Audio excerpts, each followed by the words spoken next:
Para sa mga balitang napapanahon, narito ang bagong San Pablo News Updates. First San Pablo City Traffic Summit, bumalangkas ng mga solusyon sa trapiko. Naging magkabalikat ang pamahalaang lungsod ng San Pablo at may 100 kinatawan ng iba't ibang sektor ng lipunan upang talakayin ang mga solusyon sa suliranin ng trapiko.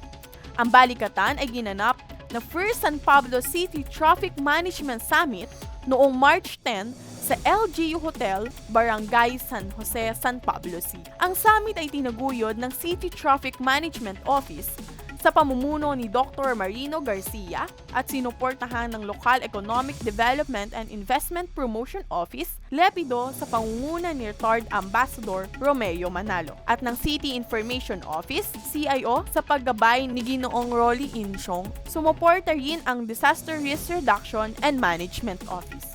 Nagpahayag ng mensahe ng pagsuporta si Mayor Najee B. Gapangada sa pamamagitan ni City Administrator Attorney Joseph Marnic de Mesa sa kanyang binigyan diin na ang summit ay isa sa katuparan ng pangako ni Mayor Najee B. Gapangada na magkaroon ng partisipasyon ang mga mamamayan sa pamamahala ng lungsod. Nais niyang ipahatid ang mensahe ng pasasalamat sa lahat at bukod pa dyan at i-echo po ang sinasabi po ni Dr. Garcia that traffic management is a shared responsibility.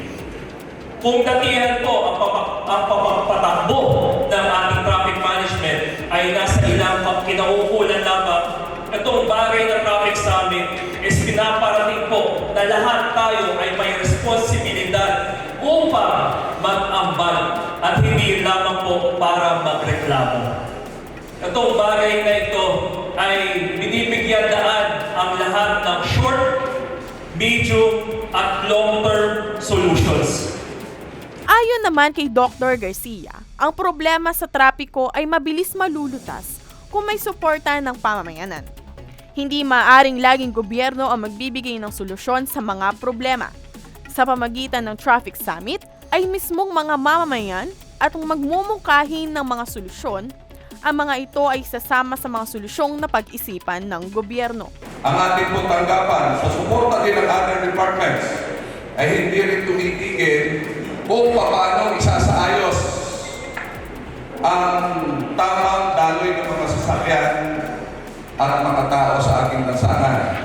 Dahil kung hindi po natin ito isasaayos ngayon, useless po yung effort ng ating mayor na mag-imbita ng mga investor kung wala tayong maayos na traffic dito sa ating lungsod.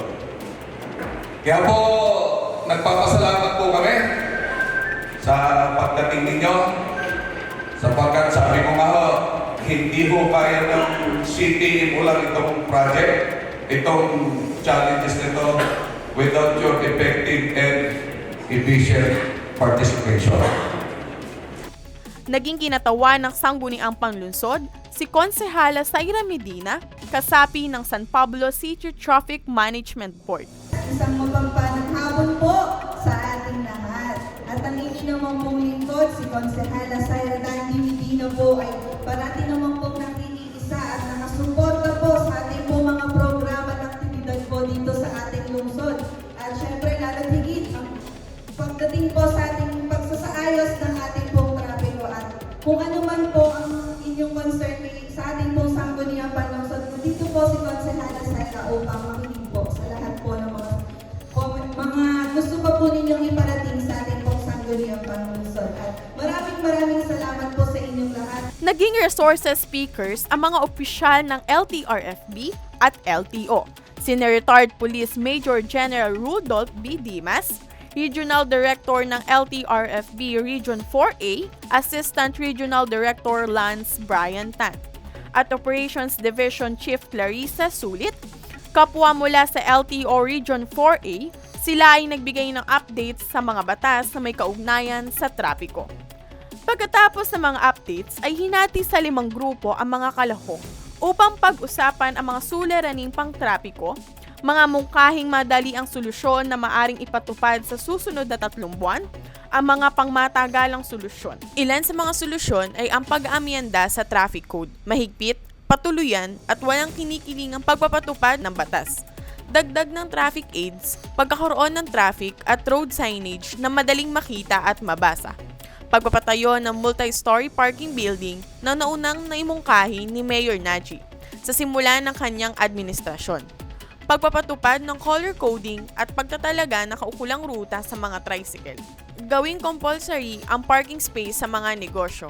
Pagkakaroon ng integrated terminal para sa tricycles, jeepneys at buses at marami pang iba. Ang full report at recommendation ay isisumite ni Dr. Garcia kay Mayor Najib sa San Pablo City Traffic Management Board at sa sangguniang panlungsod para sa kanilang kaukalang hakbang at suporta. Ang mga dumalong kalahok ay kumatawan sa mga sektor ng negosyo, transport, schools, LGU at law enforcement, pribadong kumpanya, social society organizations at mga national agencies na nasa San Pablo, kabilang ang LTO at Philippine National Railways. Ang naging chief facilitator ay si Sylvia Insyong at ang mga documentators ay pinangunahan ni Professor Mark Francis Donato ng DLSP kasama ang mga DLSP OJT students na sina Casey Ahes, Lyra Kate Bunyi, Cristel Anja Sela, Jamie Sarceno at Regina Amor Sapanta. Mula naman sa CIO ay sina Nixon Jonglay at Eira Diaz. Ito si Casey Ahes, DLSP intern para sa CIO News and Public Affairs.